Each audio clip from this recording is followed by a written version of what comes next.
It was 2 in the morning when I woke up thirsty. My heart tingled unpleasantly, a sure sign that in the morning Lorraine would be shaking her head again and checking my pulse with that peculiar expression on her face that I hated. The expression of a nurse used to hopeless patients. I sat up slowly on the bed, writhing against the pain in my joints. My body, this miserable 71-year-old bag of bones, betrayed me every day. That's why I'd ended up here 6 months ago, at my daughter's house, in the small room that used to be Floyd's office. The smell of tobacco had embedded itself in the walls, and even after the renovations, its light trail could be smelled on sweltering nights. The house was silent, the kitchen clock ticking and the refrigerator humming. I fumbled for my slippers, a gift from my grandchildren last Christmas. They were cheap, bought on sale, with the soles already peeling off. "They're just slippers, Grandpa. What do you want?" said Derek, my 14-year-old grandson, when I carelessly twirled the gift in my hands. Lorraine then gave me a look that clearly said, "Don't you dare hurt a child." A child. I hummed, slowly heading for the door. Derek is already half a head taller than me and stealing cigarettes from Floyd's jacket, thinking no one notices. An 11-year-old Paige spends hours in front of the mirror experimenting with Lorraine's makeup. They both look through me like through a ghost. A grandfather who is too old to be interesting and too burdensome to be loved. I carefully opened the bedroom door, trying not to creak. This house had always felt foreign to me. In my old house, which now stood empty on the other side of town, every floorboard remembered my footsteps. Here I was an intruder, even though Lorraine claimed otherwise. "Daddy, you can't live alone after what happened," she'd said after my heart attack. There was concern in her voice, but her eyes were cold.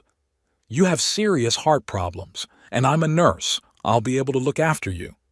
"Look after," I shuddered. Watching is when you peek into my room 5 times a day, checking to see if I'm still alive. When you put my pills in the organizer, not letting me control my own medication. When you tell me off for daring to go to the corner store on my own. Once in the kitchen, I poured myself some water. My hands were shaking and a few drops spilled onto the countertop. I hastily wiped them off with the sleeve of my pajamas. Lorraine didn't like clutter. She'd inherited it from Elizabeth, my late wife. But whereas Elizabeth's love of order was a gentle admonition, Lorraine's had turned into despotism. Elizabeth. I felt a familiar emptiness in my chest at the thought of her. 3 years had passed, and I still woke up at night reaching out to her side of the bed. 47 years together. And then cancer took her in 6 months, and the world lost its colors. Finishing my water, I was about to head back to my room when I heard muffled voices from the living room. The ajar door let in a streak of light. I froze. I wasn't the only one who often suffered from insomnia.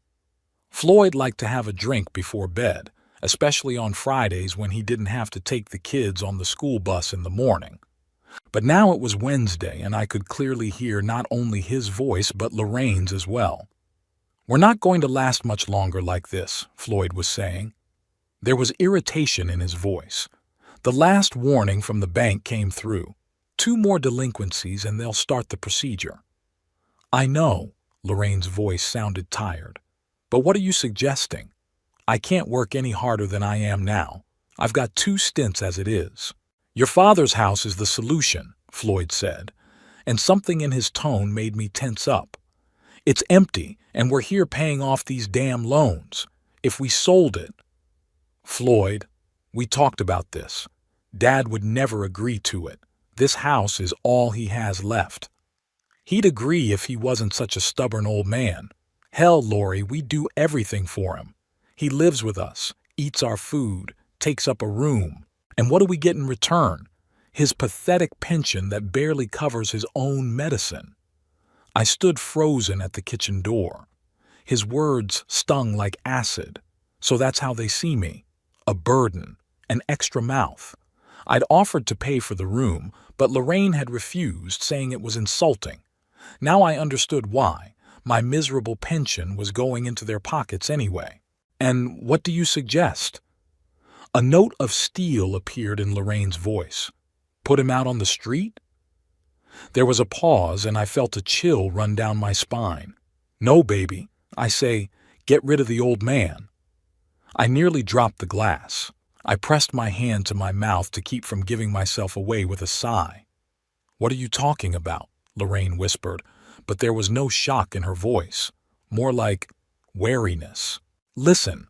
Floyd's voice grew quieter, and I carefully took a step closer to the door so I could hear better.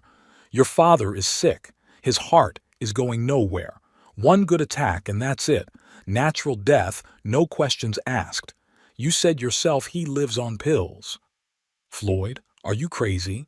That's my father. The father who barely noticed you while your mother was alive? Who missed your graduation because of work? Who even managed to pick a fight with all your friends at our wedding? My heart clenched painfully. All those old grudges, all the mistakes. I wasn't the perfect father, it was true. Worked too hard, been too strict. Tried to patch things up after Elizabeth died, but apparently it was too late. It doesn't matter, Lorraine replied, but her voice trembled. What you're suggesting is murder. Not if no one finds out, Floyd insisted. You have access to drugs at the hospital. Something that will cause a heart attack but leave no trace. He'll die in his sleep, painlessly. You'll be there, do the right thing, call an ambulance when it's too late. No one will suspect a nurse with 20 years' experience. There was silence, a long, terrible silence. I could feel my heart pounding in my chest, threatening to give me away with an attack right there at the door. I can't, Floyd. It's wrong. And the fact that we're going to lose the house because of the loans is right? And that the kids are going to be homeless is right? Lori, your father won't last long anyway. We'll just hasten the inevitable and solve our problems. Silence again. I could barely breathe.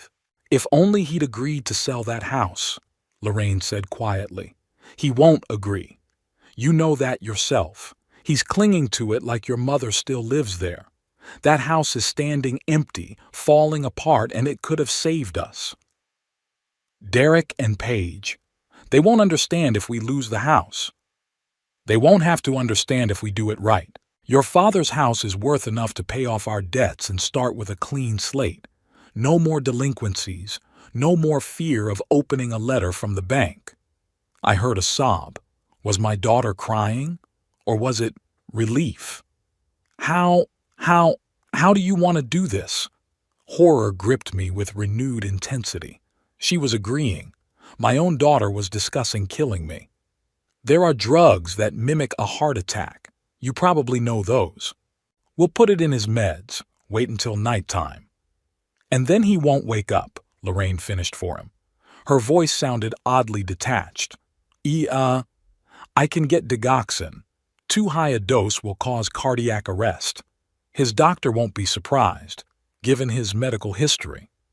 The glass still slipped from my fingers and fell to the linoleum with a thud. The voices in the living room quieted momentarily. What is it? I heard Floyd's worried voice. Dad must have woken up, Lorraine replied. I'll check it out. I had a few seconds. Panic swept over me in a wave. If they realize what I've heard, that I know, they won't wait. They'll do it today. I rushed toward my room, forgetting the pain in my joints, the pressing weight in my chest. My heart was pounding like a madman, and my eyes were a blur of black spots. All that was missing was dying of a heart attack right now, saving them the trouble. Dad? Lorraine's voice came from the hallway. Are you awake? I locked myself in my room and pressed my back against the door, trying to regain my breath. What to do? Call the police? And what would I say? Hello, my daughter and son-in-law are planning to kill me? Without proof, it would sound like the ramblings of a senile old man out of his mind. Dad? Lorraine knocked on the door. Are you okay? Her concern. Her damn fake concern. I clenched my fists. Yeah, I answered, trying to make my voice sound sleepy. Just went to the bathroom. Laying down now. Are you sure you're okay? Did you take your evening meds? Yeah, I'm fine. I tried to keep my voice from shaking. Good night, Lorraine. Good night, Dad. I heard her footsteps retreating down the hallway, and only then did I let myself slide to the floor. I was shaking. My own daughter, flesh of my flesh. She and Floyd wanted to kill me. Kill me for money. For the house I'd lived in for 40 years, where every corner held the memory of Elizabeth. My mind was racing frantically. In the morning, they'll realize I heard everything. In my eyes, in my demeanor. I've never been good at hiding my emotions, Elizabeth always said so, and Lorraine knows me too well, and then they'll have no choice. They'll do it quickly, maybe even tonight. I looked around. I have to run, right now, in the middle of the night. The room was silent, only the ticking of the alarm clock counting down the seconds of my remaining life. Acting with feverish haste, I pulled an old gym bag out of the closet. I threw in a change of underwear, a sweater, and socks. With trembling hands, I pulled out my documents and wallet from the nightstand. I found an envelope of cash at the bottom of the drawer. I always kept some money for a rainy day. Apparently, it was coming. Changing into jeans and a shirt, I threw on an old raincoat. It's February outside, it's cold, but better to freeze out there than die here at the hands of my own daughter. Putting on my boots, I cautiously opened the window. Fortunately, my room was on the first floor, and there were only lilac bushes below the window. Taking one last listen and making sure the house was quiet, I threw my leg over the sill. My old joints ached with protest, but the adrenaline dulled the pain. The cold night air hit my face when I was finally outside. My heart was still racing, threatening to fail me at any moment. I couldn't let myself die now, not like this, not by letting them win. Slowly, trying not to make any noise, I made my way across the backyard to the wicket. It creaked open, and I froze, expecting a light to come on in the house for someone to call my name. But nothing happened. The street was deserted. The streetlights cast yellow circles on the asphalt. Where to go?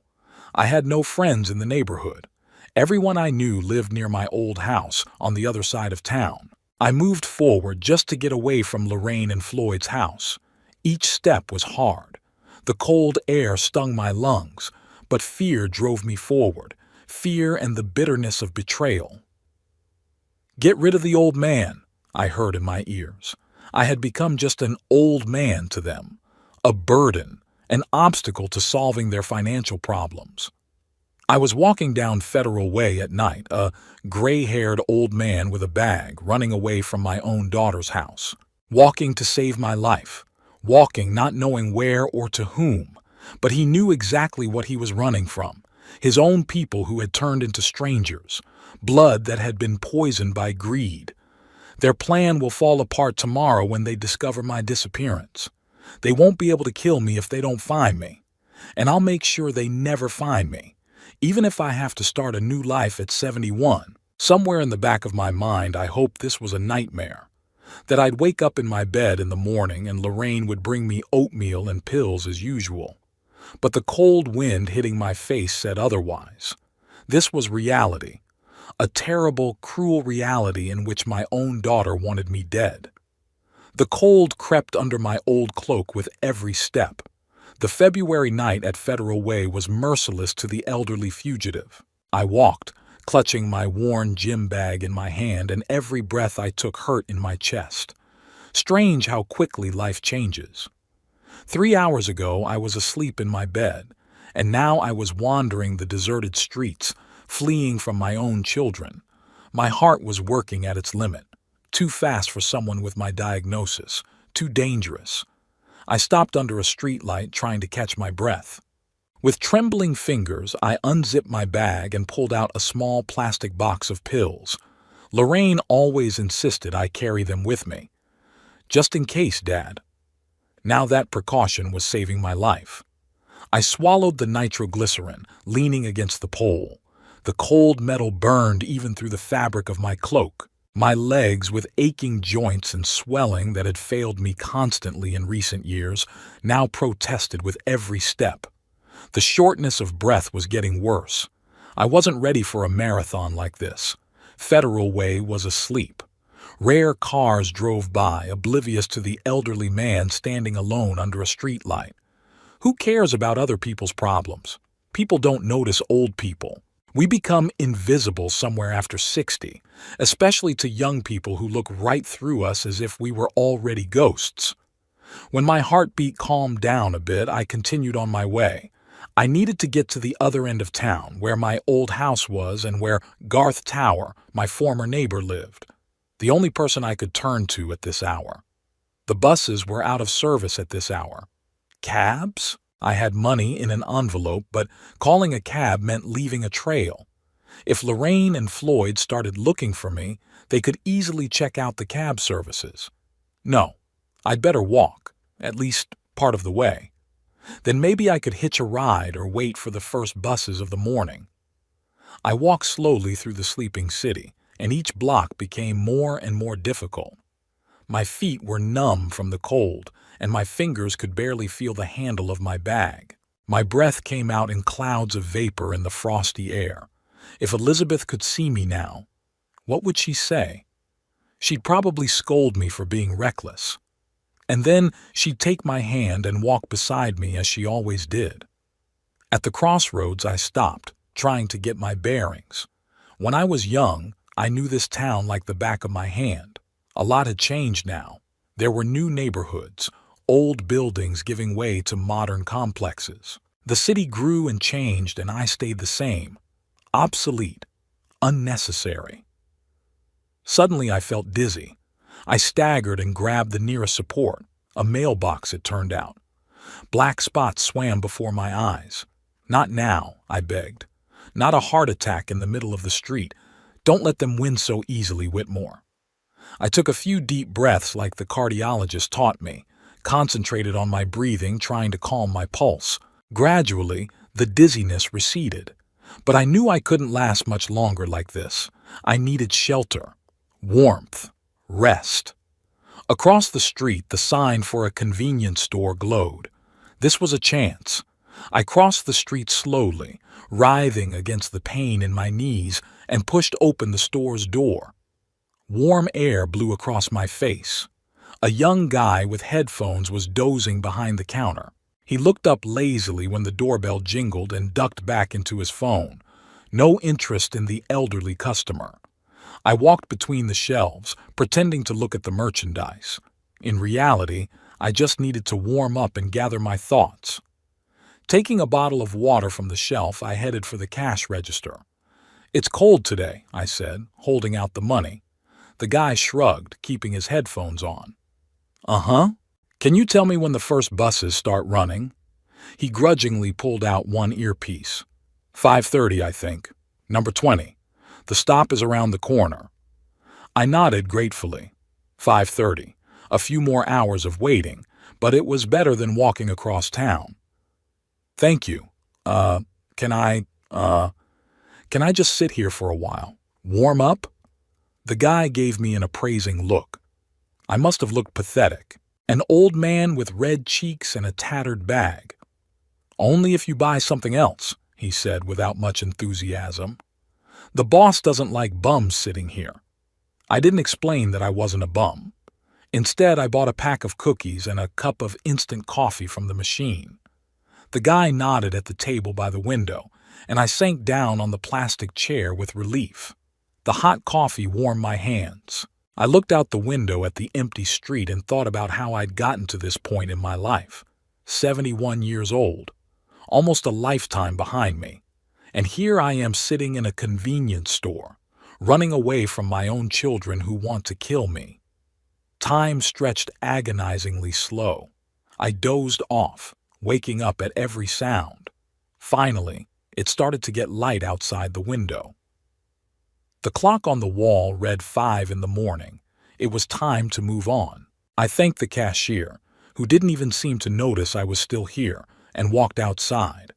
Dawn was coloring the sky a pale pink. It was getting a little warmer, or maybe my body was just coming to terms with the cold. The bus stop was empty. I sat down on a bench holding my bag tightly. There's no one to steal from this early, but the habit of not trusting those around me was deeply ingrained. Elizabeth always said I was too suspicious. Well, now that suspicion could save my life. The bus arrived right on schedule. The driver, a tired, middle-aged man, gave me an indifferent look as I held out the money for my ticket. I was just another early passenger to him, invisible. The interior of the bus was almost empty. Only at the very back was a woman in a maid's uniform dozing, probably on her way to a morning shift at some hotel. I sat by the window, clutching my bag to me. The bus moved off, and I watched the familiar streets float by. Somewhere out there, in their house, Lorraine and Floyd might have already discovered my disappearance. What would they do? Will they look for me? Would they notify the police? 40 minutes later, I got off at the right stop. It was only 2 blocks from here to Garth's house. My legs felt better after resting on the bus, and I walked faster than I had the night before. The neighborhood was painfully familiar. This was where I'd lived most of my life. Here, Elizabeth and I had raised Lorraine. Here we'd made plans for a future that was now gone. Garth's house looked exactly as I remembered it. A small one-story house with a green roof and a white picket fence. Garth had always been proud of his garden, but now, in February, the garden was bare and lifeless. I stopped hesitantly at the gate. 6:30 in the morning. Too early for a visit, but there was no choice. Gathering my courage, I pushed open the wicket and went to the door. The bell rang somewhere in the back of the house. I waited, shifting from foot to foot with cold and nervousness. What would I tell Garth? How would I explain my showing up this early? The truth. Who would believe such a wild story? A moment later, footsteps sounded outside the door. The lock clicked, and Garth Tower, my neighbor for 30 years, appeared on the threshold. He had aged a great deal since the last time I'd seen him. His hair was completely gray, his face wrinkled, but his eyes remained the same, clear and attentive. Whitmore. The surprise in his voice was genuine. What the hell are you doing here so early? Garth, my voice shook. I'm sorry to bother you. I need help. He stared at me for a few seconds, then stepped aside. Come on in. You look lousy. I gratefully stepped over the threshold. The house was warm and smelled of coffee. Garth was probably already up and making breakfast. Come into the kitchen, he said, closing the door. I just put the coffee pot on. I walked down the familiar hallway. Garth's house hadn't changed much over the years. Same pictures on the walls, same worn carpets. After his wife Margaret died, he'd lived alone, just as I had after Elizabeth left. Only he was luckier. His children lived in other states and couldn't control his every move. In the kitchen, Garth pointed me to a chair and silently poured coffee into 2 cups. He put one in front of me and sat down across from me. So, tell me, he said, looking at me carefully. What happened? I wrapped my hands around the cup, savoring the warmth. Where to begin? How do I explain the horror of what happened? Lorraine and Floyd want to kill me, I said bluntly. There was no point in beating around the bush. Garth blinked. His hand holding the cup froze halfway to his mouth. What? I overheard them talking last night. They're planning to put something in my medication, something that'll give me a heart attack. They want to sell my house to pay off my loans. Garth set the cup down slowly. His face reflected concern, but not shock. More like doubt. Whitmore, are you sure you've got this right? Are you dreaming? No, I shook my head. I heard them with my own ears. Floyd said, we've got to get rid of the old man. And Lorraine, my own daughter, she agreed, said she could get some drug at the hospital. Garth rubbed his chin. I could see he didn't believe me. And who would? The story sounded like the ramblings of a paranoid person. Listen, he began cautiously. I know it's been hard for you since Elizabeth died. And moving in with Lorraine, it's a big change. Sometimes in situations like this, we feel... I don't. I raised my voice and my heart immediately resonated with a sharp pain. Damn it, Garth. I'm not out of my mind. I heard them talking. They were discussing how to put something in my medication. Lorraine said digoxin. She's a nurse. She knows how to make it look natural. Garth raised his hands in a conciliatory gesture. All right, all right. Let's not get heated. Tell me everything in order. I took a deep breath, trying to calm down. Then I detailed how I'd woken up in the night, how I'd heard them talking in the living room, what they'd said. Garth listened in silence, not interrupting. When I finished, he stared at his cup for a long time, as if searching it for answers. "This is a serious accusation, Whitmore," he said at last. "You realize that without proof."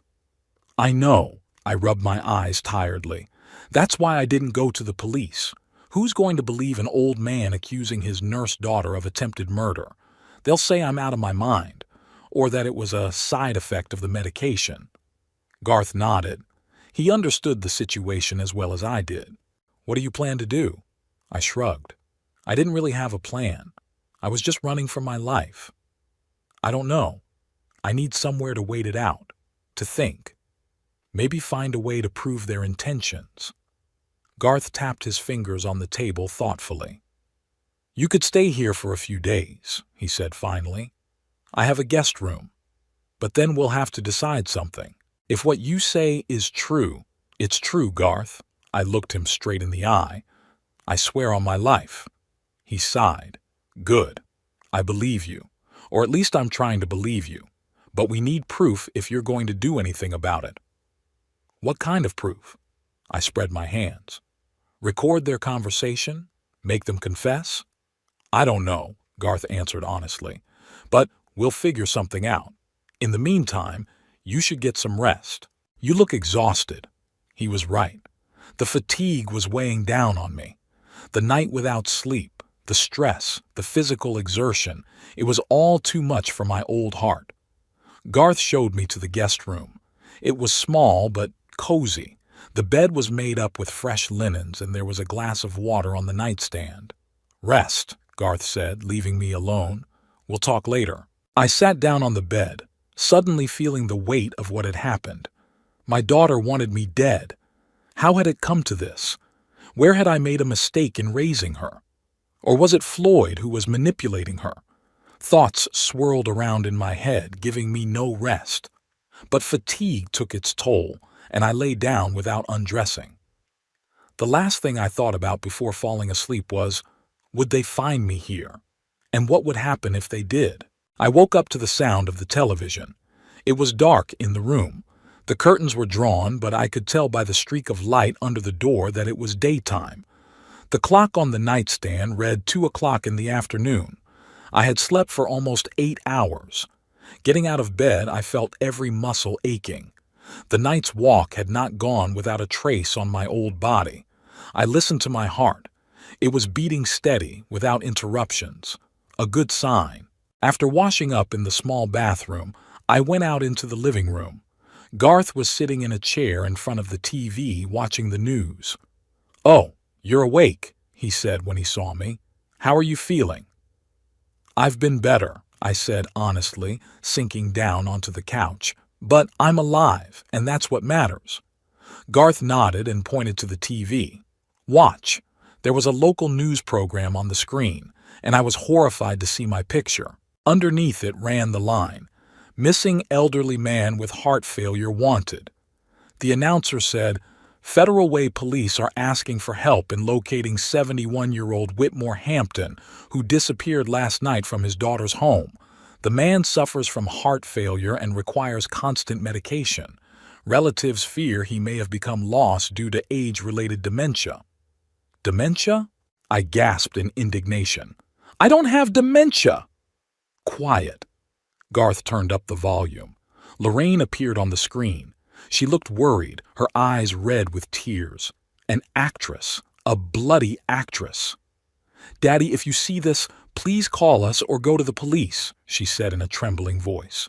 "We're all very worried. You need to take your medication. You know how important that is." Floyd stood beside her, placing a hand on her shoulder in a gesture of support. His face expressed concern, but his eyes, eyes were cold and calculating. "Mr. Hampton recently suffered a microstroke," he added for the reporters. "Doctors have warned of possible memory and orientation problems. We just want him to come home safely." A microstroke? I nearly choked with indignation. That's a lie. I've never had a stroke. Garth turned off the TV and turned to me. "They're making history, Whitmore. If they find you, it'll look like you really are suffering from dementia and ran away from home in a state of confusion."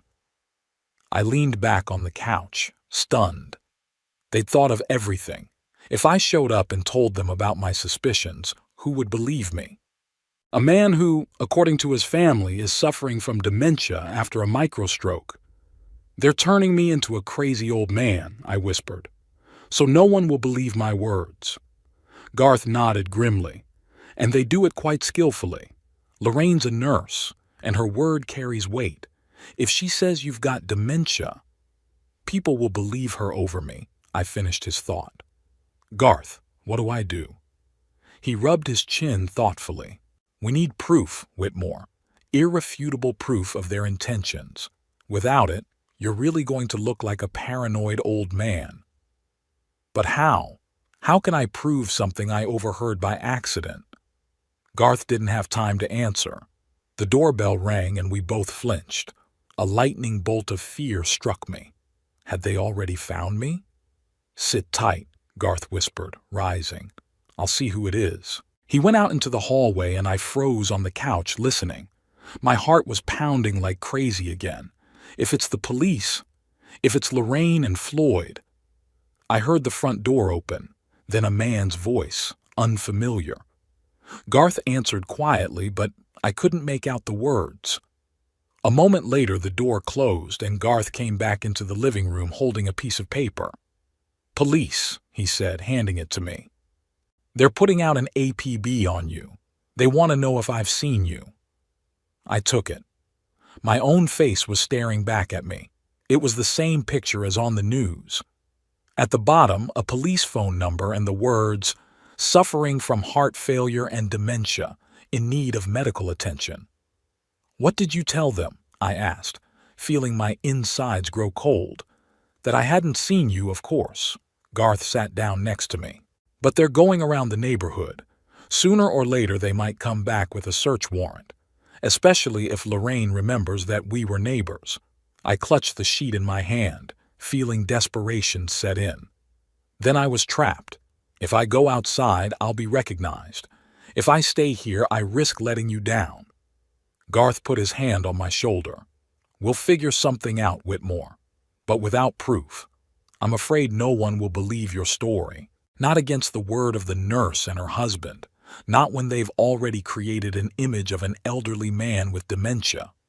I nodded, realizing the bitter truth of his words. Without proof, I was just a crazy old man who ran away from home.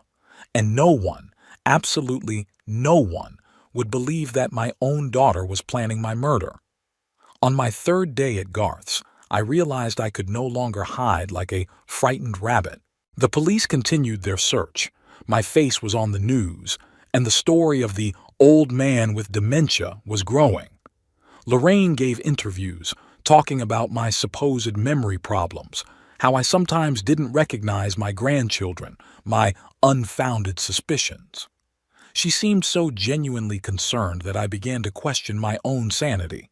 "I have to get back to my house," I told Garth at breakfast, pushing my plate of oatmeal away with determination. Garth raised his eyebrows, not letting go of the coffee cup. "Are you out of your mind? They're probably watching your house. The first place they'll look." "I don't think so," I shook my head. "Lorraine thinks I'm too weak to get there on my own. She thinks I've either found shelter with some random do-gooder or—" I didn't finish, but we both knew. "Or already dead of a heart attack in an alley somewhere." "Still, the risk is too great," Garth was adamant. "What were you looking for?" "IDs," I answered. "The house, the bank account, and some personal items. If I'm going to prove their intentions, I need to make sure my house is safe." Garth sighed, acknowledging my point. Over the days, he'd finally come to believe my story.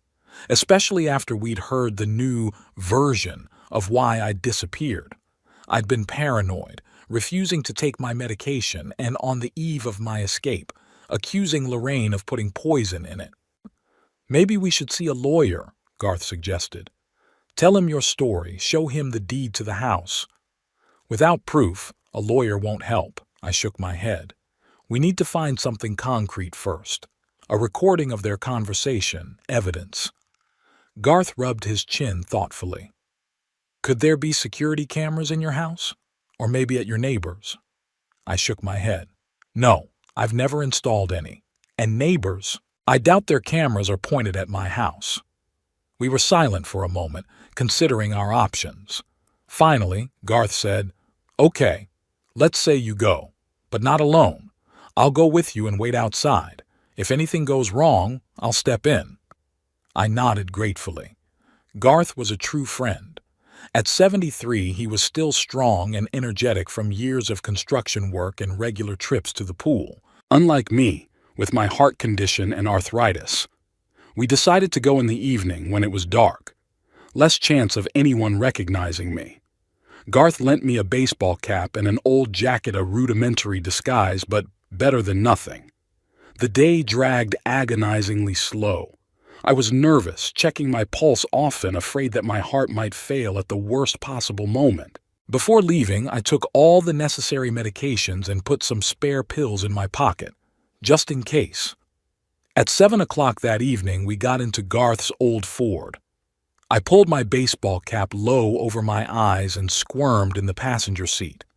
My house was 20 minutes away, a quiet neighborhood of neat, one-story houses where Elizabeth and I had lived most of our lives. "Remember," Garth said, turning down my street, "you go in, get what you need, and get right out. No sentimental walks through rooms, no delays. If you see a light or Floyd's car, you leave right away. I'll be waiting around the corner." I nodded, though inside I was shrinking with fear. What if they really are watching the house? What if the police are patrolling the neighborhood? But it was too late to back out. Garth stopped the car a block before my house. I took a deep breath, gathering my strength. "Good luck," Garth said, squeezing my shoulder. "I'll wait here for 30 minutes. If you don't come back, I'll follow you." I got out of the car, feeling the February chill immediately. My house was visible at the end of the street, dark windows, no signs of presence. I walked slowly, trying not to attract attention, even though the street was deserted. It was a typical weekday evening. Everyone was home, eating dinner, watching TV. As I approached the house, I stood still for a second, looking at the familiar facade. This is where my life has been. This is where I was happy with Elizabeth. This is where Lorraine grew up. And here she had chosen to betray me. I still had the key, a little secret Lorraine didn't know about. She thought she'd taken all the keys when she moved me in with her. But I always kept a spare in a stash in the backyard, under the false bottom of the old birdhouse I'd made for Lorraine when she was a child. I walked around the back of the house, fumbled in the darkness for the birdhouse, pulled out the key. My hands trembled as I slid it into the back door lock. A quiet click and I was inside. The house smelled musty and dusty, 6 months without airing, without life. I moved cautiously, keeping the lights off, navigating by memory. I made my way through the kitchen to my study where a desk drawer held all the important papers. The moonlight streaming in through the unshaded window provided ample illumination. I opened the desk drawer and started going through the folders. House papers, insurance, bank statements. Everything was in place. I was putting the papers into the bag I'd brought with me when I heard the sound of a car pulling up. My heart skipped a beat. I froze, listening. A car door slammed, then a second one. Voices. I recognized them immediately. Lorraine and Floyd. Panic came over me in a cold wave. They're here. I looked around for cover. There was nowhere to hide in the office. We'd have to get out the back door before they came in. Too late. The key turned in the front door lock. A flick of the switch and light flooded the hallway, a strip of it visible from under the study door. "It's all covered in dust," Lorraine's voice sounded annoyed. We'll have to hire a cleaning service before we show the house to the buyers. We'll have to get rid of the junk first, Floyd replied. All that old furniture, books, who needs it? I squirmed at the table, barely breathing. They were talking about selling the house like I was already dead, like I never existed. The realtor said it's in a good neighborhood, and it might be worth more than we thought, Lorraine continued, especially if we do some cosmetic repairs. We don't need a makeover, Floyd objected. There's no time. The bank gave us a final warning. 1 more month of delinquency and we'll be in foreclosure. I know. Lorraine sounded tired. Damn loans. I never would have agreed to that boat if I'd known. Hey, you wanted the boat, Floyd was indignant. Like the Jenkinses, only better, you said. What about a car? A vacation in the Maldives? Did I want all that too? We both wanted that, Floyd's voice softened. And we can still have it. We just have to solve the problem with your father. There was silence. I could hear their footsteps. They moved around the house, peering into rooms, closer and farther away. I sat huddled in a corner, praying to all the saints that they wouldn't come into the study. Did you see the news? Lorraine asked. No sign of him. It was like he'd vanished into thin air. Maybe he did, replied Floyd grimly. At his age, with his heart on the street on a February night. You know what I mean. Don't say that. Lorraine's voice trembled. He's my father, Floyd. The father you were ready to send to the grave with your own hands, Floyd said. Don't play the caring daughter, Lori. We both know you never liked him much. It's different, Lorraine said quietly. A controlled situation is one thing. I'd do it gently, painlessly. It's quite another to think that he might be freezing or starving somewhere, or already lying there. That's enough, Floyd cut her off. We need to think about the future, how to save our home, our lives. Missing is missing, even better. No messing around with counterfeit drugs. What if he's found? I could hear the fear in Lorraine's voice. What if he told someone he heard us talking? Who? Floyd grinned. He doesn't have any friends. All his old buddies are in the grave. And if he did go to the police, who'd believe him? A nurse, 20 years of experience, a model mother, a caring daughter versus a dementia-ridden old man out of his mind. He doesn't have dementia, Lorraine said quietly. The police don't know that, Floyd's voice sounded smug, and neither do the doctors, and the medical records can be tweaked. You have access. Lorraine sighed. Okay, let's go through the rest of the rooms. We need to make a list of what can be thrown away and what can be sold. Their footsteps approached the study door. I froze, out of breath. My heart was pounding so hard it felt like they should hear it pounding. The doorknob turned and light from the hallway streamed into the room. I huddled in the corner behind the desk, praying to all the gods that they wouldn't see me. There's a lot of paperwork here, Lorraine said, turning on the office light. I'll have to sort through it all. That's some other time, Floyd replied. It's getting late. Let's finish looking around and go home. I have a 6 a.m. flight tomorrow. Okay, Lorraine turned off the light and closed the door. I exhaled, feeling cold sweat running down my forehead. They hadn't noticed the open desk drawer, hadn't noticed me in the corner. Too superficial an inspection, just estimating the amount of work to be done in the future. Their voices began to drift away. They were discussing what to do with the furniture, what price to ask for the house, who to hire to clean it. They were talking about all of this so casually, as if it wasn't about my house or my life. 15 minutes later, I heard the front door slam, then the sound of a car pulling away.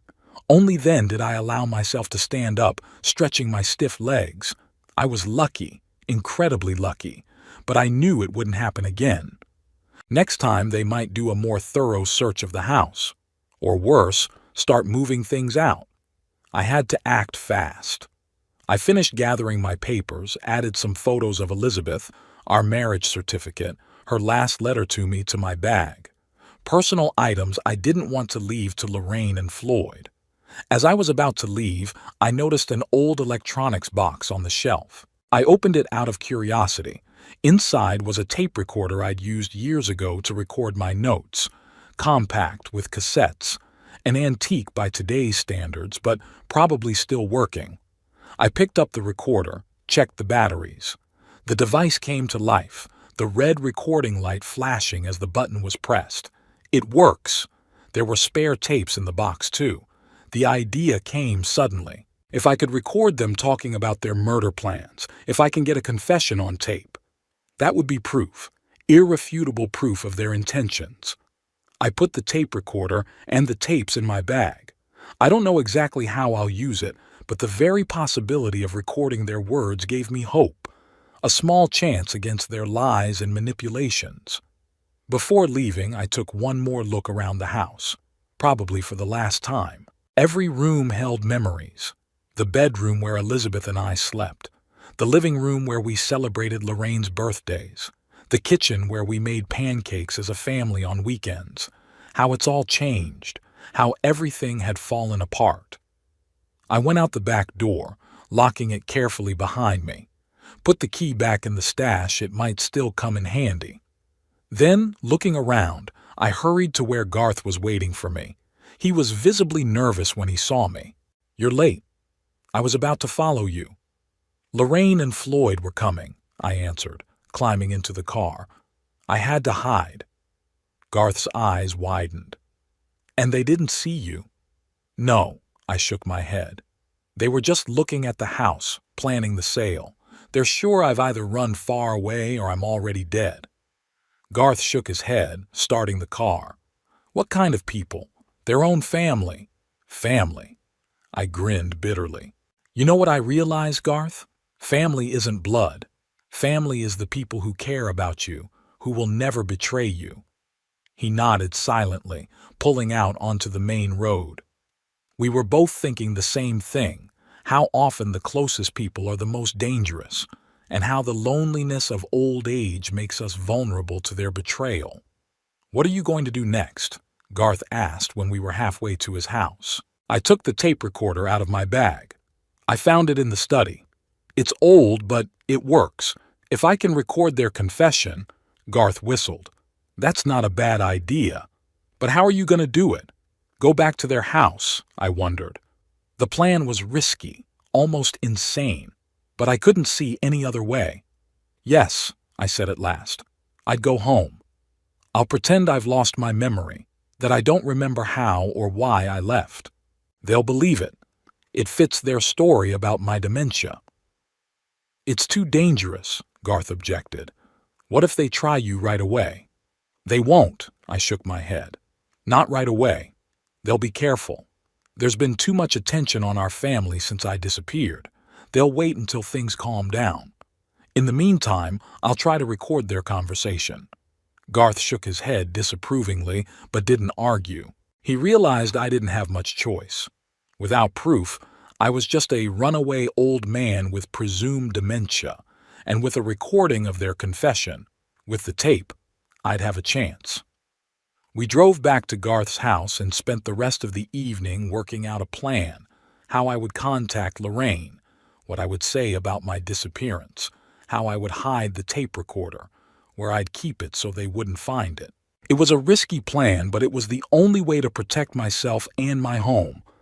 The only way to prove that I wasn't a senile old man out of my mind, but a victim of my own children's greed. As I fell asleep that night, I thought of Elizabeth. What would she say if she knew what our daughter had become? What would she do in my shoes? The answer was obvious. Elizabeth had always fought for justice. She wouldn't give up, wouldn't let them win, and neither would I. For Elizabeth's memory, for myself. To prove that old age does not make a man helpless and powerless. Even with a bad heart, one can find the strength to fight when one's life is at stake. The next morning began with preparations. Garth helped me check the recorder. We recorded a test message, listened to it, made sure the quality was acceptable. Then we discussed where I would hide it. "Pockets don't work," Garth reasoned. "It's too conspicuous. and if they suspect anything, they'll check them first. I nodded, going over my options in my mind. Finally, a decision came. I usually wear the vest under my shirt, I said. You could sew an inside pocket into it. The recorder's small, so it wouldn't be noticeable. Garth chuckled approvingly. His late wife used to sew, and he still had needles and thread. The old vest I'd worn under my shirt for warmth now had a secret pocket between the lining and the outer fabric. The recorder fit perfectly into it. Now the key is to remember to turn it on and off at the right moments, Garth reminded me, and change the tapes. I nodded. We decided that I would hide the tapes in the shoebox where I kept my old photographs. Lorraine had never been interested in that box, thinking it was just the junk of a sentimental old man. Then came the most difficult part, Lorraine's phone call. Garth and I rehearsed for a long time what I would say. The story had to sound convincing, to fit in with their version of my supposed dementia. I dialed my daughter's number from Garth's phone. She answered after the first beep, as if she'd been sitting with the phone in her hands, waiting for a call. "Hello?" Her voice sounded strained. "Lorraine, it's Daddy," I said, trying to make my voice sound tired and weak. "Daddy!" she exclaimed with such convincing relief that I almost believed her sincerity. "Lord, where are you? We're going crazy with worry." I don't know how to explain," I paused as Garth and I had agreed. "I got sick in the night. I went out for air and I don't remember anything. I woke up at a bus stop. Some woman helped me, took me to her house." "Daddy," Lorraine's voice had a hint of professional nurse's concern in it. "Did you have an episode? A microstroke, maybe? Do you remember who you are? Where you live?" "Of course I remember." I tried to add irritation to my voice. "I'm not out of my mind, Lorraine. It's just, I don't know what came over me. I felt like I had to run, that I was in danger." "It's called a paranoid episode, Dad." Her voice became soft, soothing. "It happens in the elderly." The doctor had warned of possible complications. I swallowed the angry reply. She lied so easily, so skillfully weaved her lies into the conversation, that an outsider would never have suspected deception. "You're probably right," I replied humbly. "I want to go home, Lorraine. I'm tired." "Of course, Daddy." Her voice warmed with relief. "Tell me where you are now, and Floyd and I will come and get you right away." "No," I tried to keep my voice firm. "I'll get there myself. I need to, get my head together. I'll be there for dinner." "But Dad." "Please, Lorraine," I added a pleading note to my voice. "I need to do this on my own, to prove to myself that I can still do something." A pause. I could almost see her weighing her options. Going after me meant getting me back under control faster, but refusing could look suspicious. What caring daughter wouldn't rush right after her missing father? "Okay," she finally said. "But be careful, and call me if you don't feel well. Promise." "I promise." I tried to make my voice sound grateful. "Thank you, Lorraine." After the call, Garth looked at me anxiously. "Are you sure you're up to this? It's a dangerous game, Whitmore." "I have no choice," I replied, taking off my vest to check the fit of the recorder. "Without proof, no one will believe me. I have to get a recording of their conversation." Garth sighed, but didn't argue. Instead, he handed me a small cell phone, an old cot he hardly ever used. "Call me anytime," he said, "and if I don't hear from you in 3 days, I'll go to the police." I nodded, tucking the phone into my pants pocket. We agreed that we'd keep in touch whenever I left the house, for example, to get the mail or the newspaper. Lorraine couldn't know about our contact. After lunch, Garth drove me to a bus stop not far from Lorraine's house. We agreed that I would get there on my own. It would look more believable that way. "Be careful," Garth said, shaking my hand firmly. "And remember, if you feel threatened, leave now. The house and the money aren't worth your life." I nodded, though deep down I knew it wasn't about the house or the money anymore. It was about justice. It was about not letting them win, not letting them turn me into an unwilling victim. The drive to Lorraine's house took about 20 minutes. With each step, the anxiety grew. What if they suspected something? What if they decided to act faster than I thought? Before turning onto their street, I stopped, took a deep breath, and turned on my voice recorder. The first entry is my return. There's no telling what they'll say when they see me. The front door opened barely as I rang the bell. Lorraine was standing on the threshold, and her face reflected a whole range of emotions: relief, concern, and something else. Disappointment? Daddy! She hugged me with such convincing joy that an outsider would have been moved to tears. Thank God you're back. We were so worried. I hugged her back, feeling my whole body tense up. This woman, who was now cradling me in her arms, had discussed ways to kill me only a week ago. I'm sorry for making you worry, I mumbled as I walked into the house. Floyd sat in the living room, rising at my appearance. His smile didn't reach his eyes. "Welcome back, Whitmore," he said, shaking my hand. "You look tired. Tough week, huh?" I nodded, feigning embarrassment. I don't remember everything, to be honest. It's all a blur. Lorraine and Floyd exchanged quick glances. I could almost see the plan forming in their heads to support the memory lapse theory, to use it. "It's okay, Dad," Lorraine said softly, settling me into the chair. "The important thing is that you're safe and sound. Are you hungry? I'll heat up dinner." "A little," I answered, trying to look weak and confused. "And I need to take my medicine. I think I've missed a few appointments." "Of course," Lorraine nodded with professional concern. "I'll get everything right away. You need to get your regimen back on track. It's very important for your heart." She left for the kitchen, and Floyd sat across from me, studying my face. "You scared us, old man," he said with feigned cordiality. Lorraine almost went crazy with worry. "We even went to the police."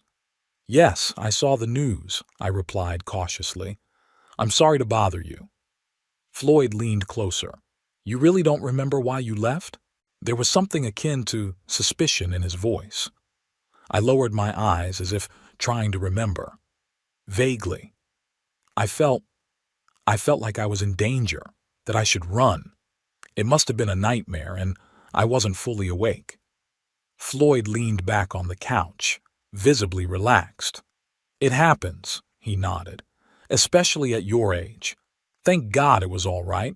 Where have you been all this time?" I told a prepared story about a kind woman who found me at the bus stop and took me in, about how my memory was slowly coming back, about how I decided to return home when I saw the news of my disappearance. Lorraine returned with a tray containing a bowl of soup and a glass of water. Next to it were my pills, neatly organized into small plastic containers. "Here, Dad," she said, setting the tray on the table next to me. "Eat and take your medicine. You need to regain your strength." I looked at the pills with an internal shudder. What if she'd already put something in them? What if she'd decided to act now? "Thank you," I mumbled, taking the spoon. "You're very thoughtful." Lorraine smiled with the professional warmth of a nurse. "I called Dr. Mitchell," she said. "He wants to examine you tomorrow. Make sure everything's okay." I nodded, slowly eating my soup. I didn't touch the pills yet, thinking about what to do. Throw them away? Substitute? Take them at the risk of my life? "I think I'll take them after I eat," I said. "I'd like to take them after I eat," I said, so I wouldn't feel heavy in my stomach. Lorraine nodded, apparently not suspecting a trick. "Sure, Daddy. Just don't forget, okay?" After dinner, I said I wanted to rest. Lorraine walked me to my room, carefully adjusted my pillow, pulled the curtains. "Rest, Daddy," she said, kissing my forehead. "I'm so glad you're back." When she left, I quietly turned off the recorder. The first recording was done. Nothing particularly incriminating, but it's a start. The important thing is that they seem to believe my story about the memory lapse. I discreetly threw the pills down the toilet when I went to the bathroom. It wasn't worth the risk. I had some spare ones in my bag that I'd brought with me, the ones Garth had given me from his own supply. That's what I took instead of the ones Lorraine had given me. The next 2 days passed in tense anticipation. I played the part of a frail, somewhat confused old man. Lorraine supervised my medication, but I learned to hide the pills in my fist and then throw them away.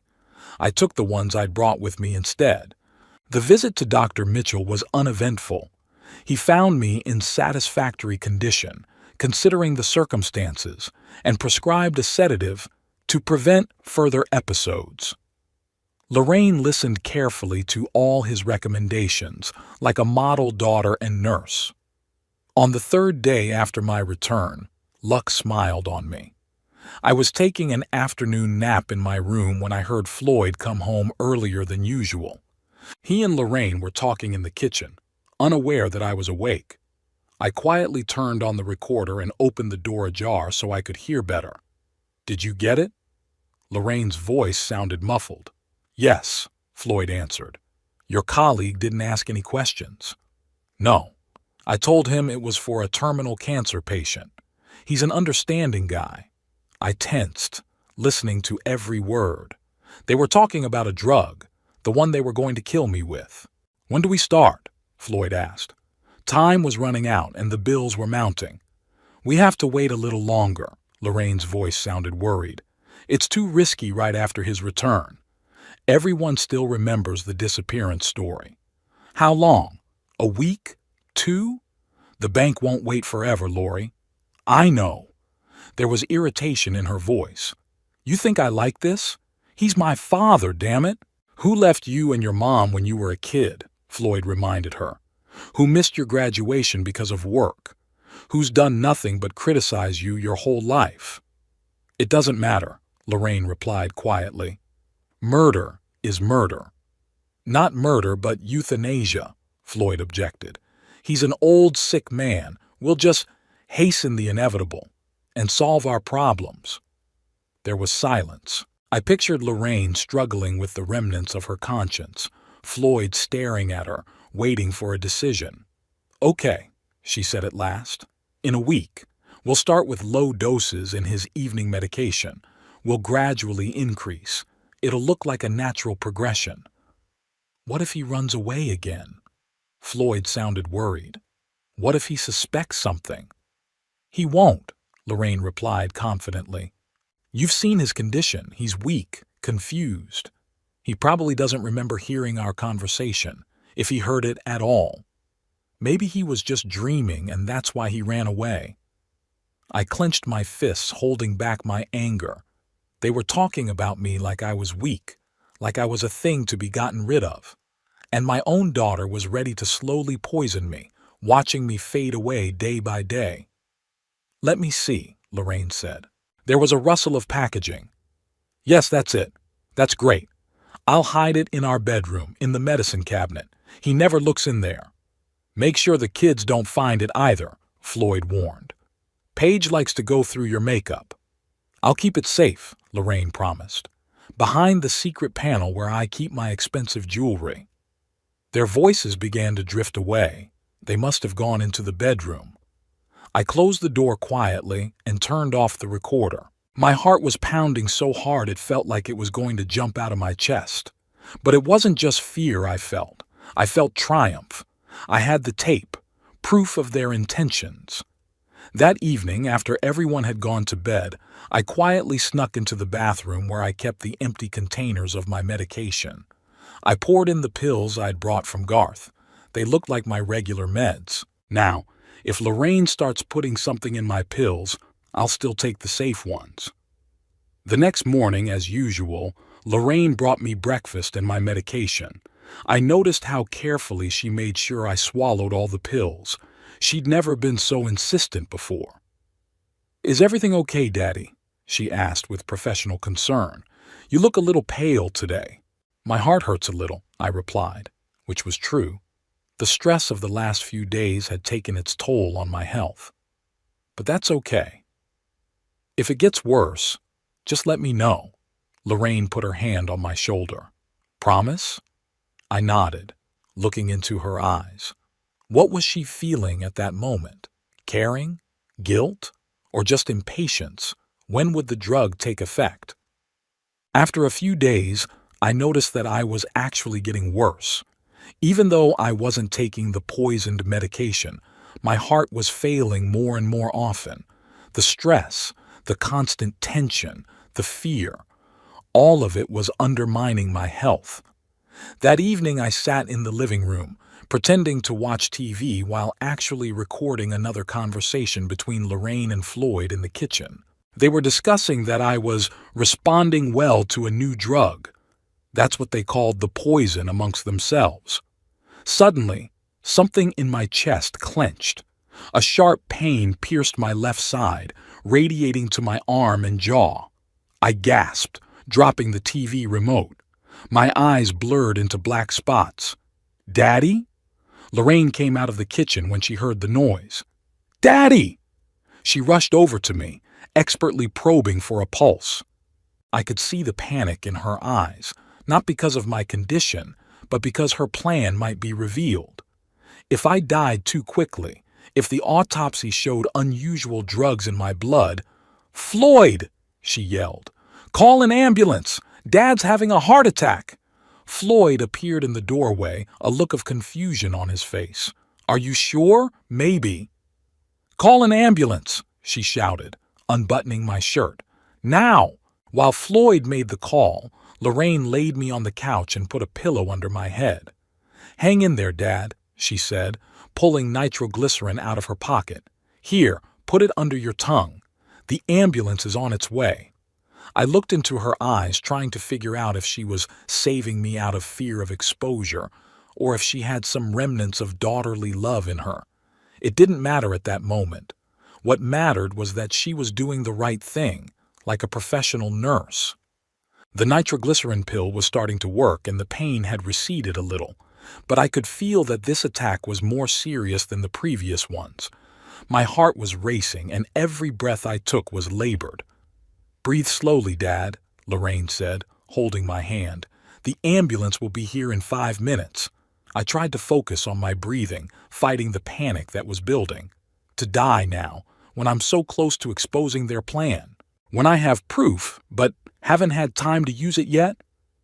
Through the haze of pain, I saw Floyd pacing nervously around the room, casting concerned glances at Lorraine and me.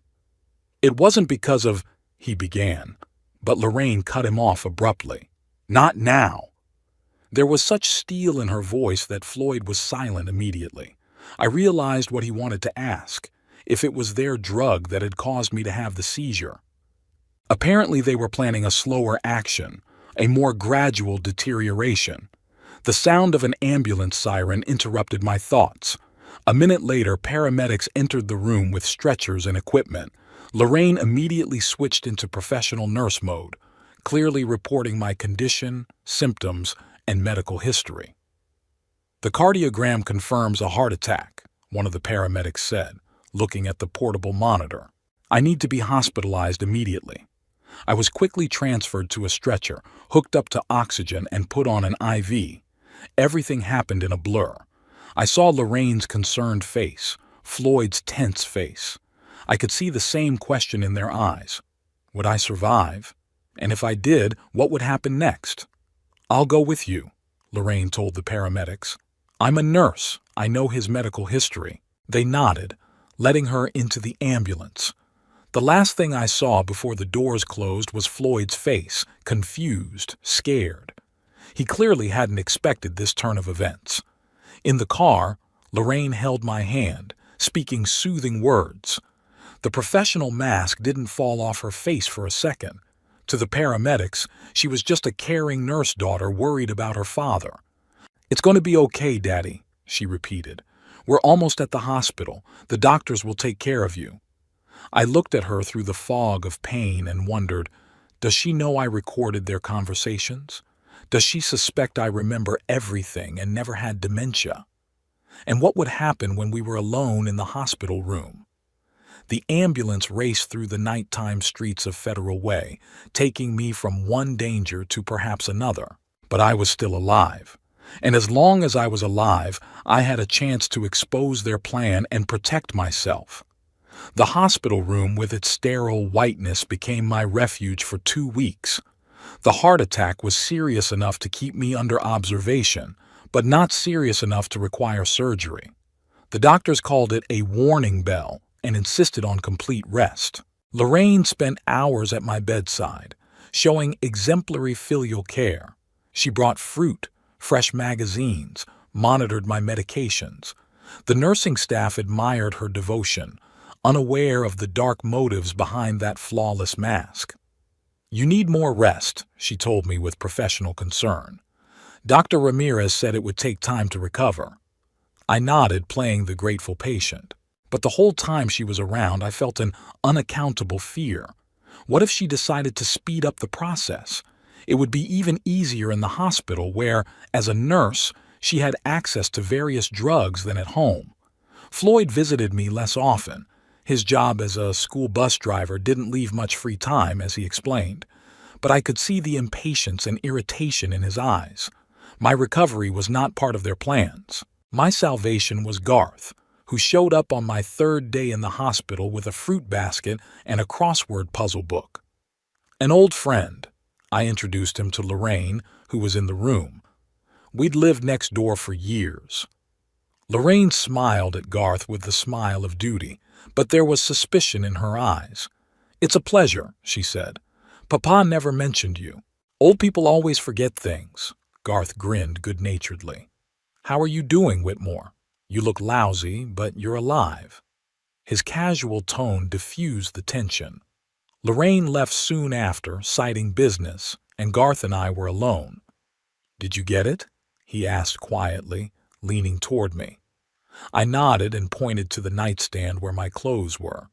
In the inside pocket of my vest, 3 tapes. They planned to slowly poison me by slipping something into my medication.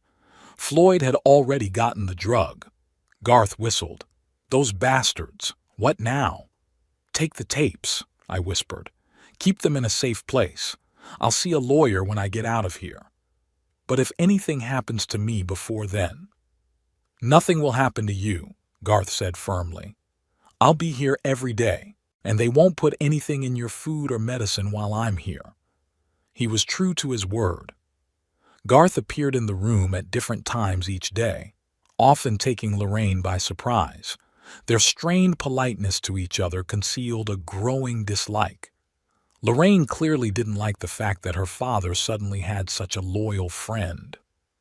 During my 2nd week in the hospital, Garth brought in a distinguished-looking middle-aged man. "This is Harris Fenton," he introduced him. "My lawyer. I've been cleaning up my inheritance affairs, and I thought you could use some advice. I knew what he was up to right away.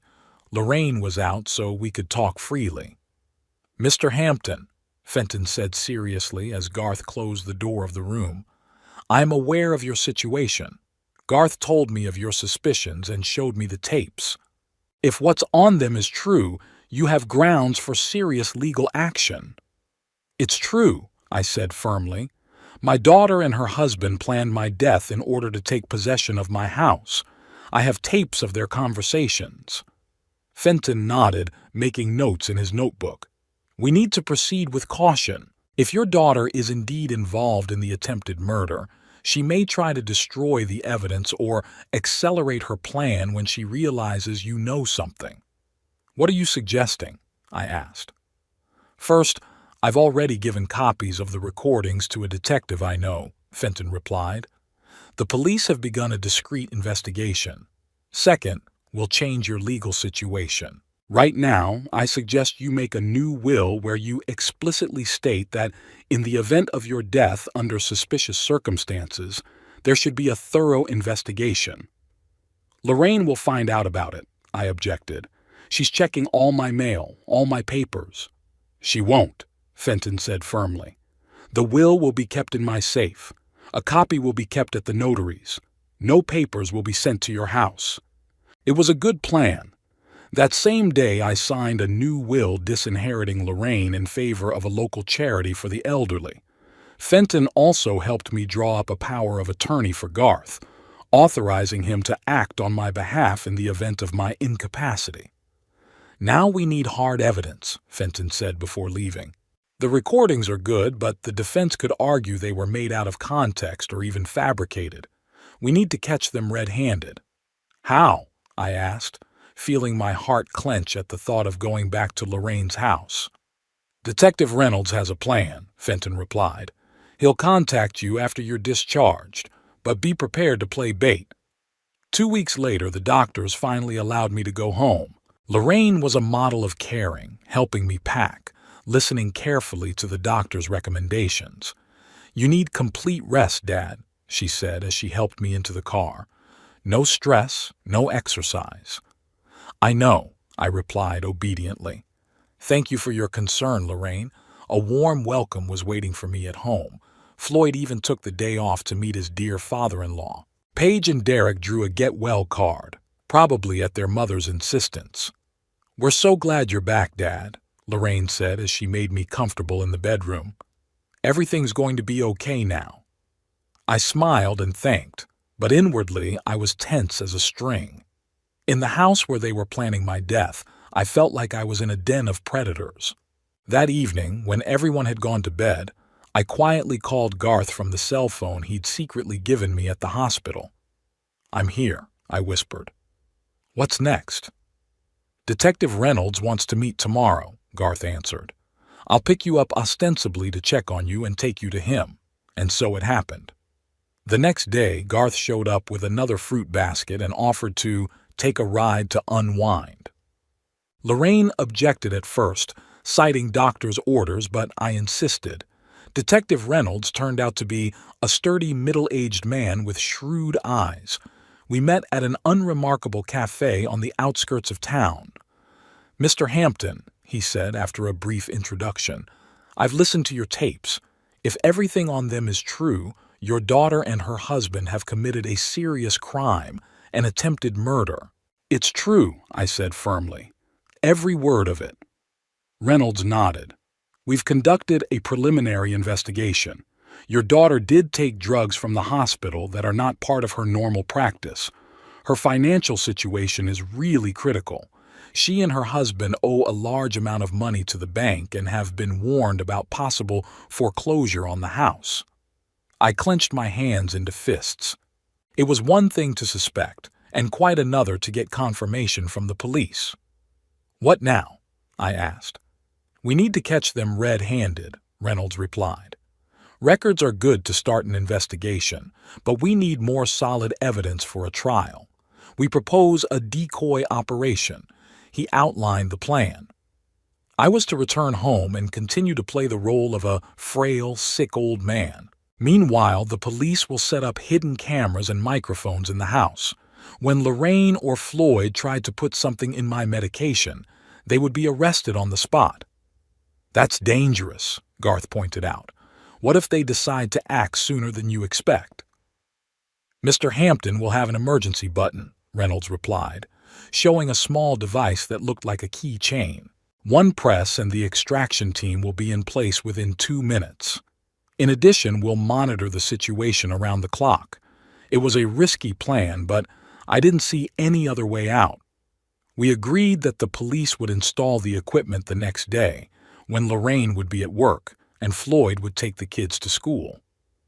On the 4th day after the equipment was installed, everything changed. Floyd took the children to his mother's house early in the morning for the weekend. Lorraine took the day off work, saying she wanted to spend the day with her father. "How are you feeling, Daddy?" she asked, sitting down on the edge of my bed with a cup of tea in her hands. "A little better," I answered, watching her hands carefully. "But still weak." She nodded with professional understanding. "It's normal after a heart attack. Recovery takes time. I brought your morning medication." She handed me a glass of water and a handful of pills. I noticed that among the familiar capsules was one new one, small, white, unlabeled. "What's that?" I asked, pointing to it. "A new drug." Lorraine tensed slightly, but the smile remained in place. "Yes. Dr. Ramirez prescribed an additional heart medication. I forgot to tell you yesterday." That's a lie. Dr. Ramirez didn't prescribe anything new. I knew that for a fact because Reynolds checked all my medical appointments. That's odd, I said, pretending to try to remember. He hadn't said anything about it when I was at his appointment. He called me yesterday, Lorraine answered quickly. It's standard practice for patients after a heart attack. I nodded, pretending to believe it. I discreetly pressed the emergency button in my robe pocket. The extraction team should have arrived within 2 minutes. I just needed to stall for time. You know, I said, looking at the pills in my palm, I keep thinking about our house, about where we lived with your mom. Lorraine tensed even more. Yeah? What do you think? I think we should sell it, I said, watching her reaction. It's empty anyway. And the money? Well, money could help you and Floyd. I know you're having financial difficulties. Lorraine's eyes widened in surprise, then suspicion flickered in them. What makes you think we're having financial difficulties? I'm not blind, Lorraine, I said softly. I can see you and Floyd whispering about the accounts, how nervous you get when the mail comes in, and then those expensive things you buy. I know how much a nurse and a school bus driver make. You're living beyond your means. Take your medicine, Daddy, she said, changing the subject. They'll make you feel better. I stared at the pills in my palm. One of them could be deadly. My own daughter was giving me poison and looking into my eyes. Do you know what the saddest part is, Lorraine? I asked quietly. It's not that you want me dead. It's that you can't even wait for it to come naturally. Her face went pale. What are you saying, Dad? I don't understand. I heard everything, I continued, feeling the weight I'd been carrying around all these weeks let go. That night before I ran away, I heard you and Floyd discussing how to get rid of me, how you were going to put something in my medication, something that would give me a heart attack. Lorraine froze as if struck by thunder, the horror of recognition in her eyes. Do you remember everything? She whispered. But the doctor said, dementia. I never had dementia, Lorraine, I said firmly. It was your fiction, so that no one would believe what I said. A clever move, I must admit. At that moment, the front door burst open with a crash. Police officers in bulletproof vests, guns at the ready, burst into the room. Police, stay where you are, shouted an officer, pointing his gun at Lorraine. She froze, still holding the glass of water, her face contorted with shock and horror. What's going on? She whispered. Daddy, what have you done? What I had to do, I answered, feeling strangely calm, protected myself. The events of the next few weeks passed like a blur. The arrest of Floyd, who tried to flee when he learned of his wife's arrest. The preliminary hearing, where tapes of their conversations were presented. A chemical analysis that confirmed the white pill contained a lethal dose of digoxin, a drug that in large quantities can cause a heart attack. The trial was short. The evidence was overwhelming. Lorraine and Floyd received 15 years in prison each. Their children were placed in the custody of their grandmother, Floyd's mother. After the trial, I returned to my old house. I began renovations, gradually restoring it to its former coziness. Garth helped me, coming over almost every day. Physical work helped me not to think about the betrayal, about the trial, about my broken family. Letters from Lorraine came from prison. She apologized, said she was sorry, that she had rethought everything. I didn't read them. I sent them back immediately with the note, "The addressee refuses to accept correspondence." She tried to contact me through her lawyer, through social workers, even through Garth, but my decision was unwavering. No contact, no relationship. She stopped being my daughter the moment she planned my death. That day, exactly 1 year after the trial, I sat on the porch of my house watching the sunset. The air was warm, smelling of cut grass and the blooming roses Elizabeth had once planted along the walkway. The bitterness still lingered in me, but it didn't eat away at my soul like it had before. I had learned to live with it as one learns to live with a chronic illness. I knew I would never forgive Lorraine and Floyd, never let them back into my life. But I also knew I wouldn't let their betrayal define the rest of my life. I was free from their control, from their plans, from their presence. I lived in my own home, by my own rules, accountable to no one. And in that freedom was its own bitter joy, the joy of defeating those who thought I was too weak to defend myself. The joy of a man who had looked into the face of death and survived to tell his story.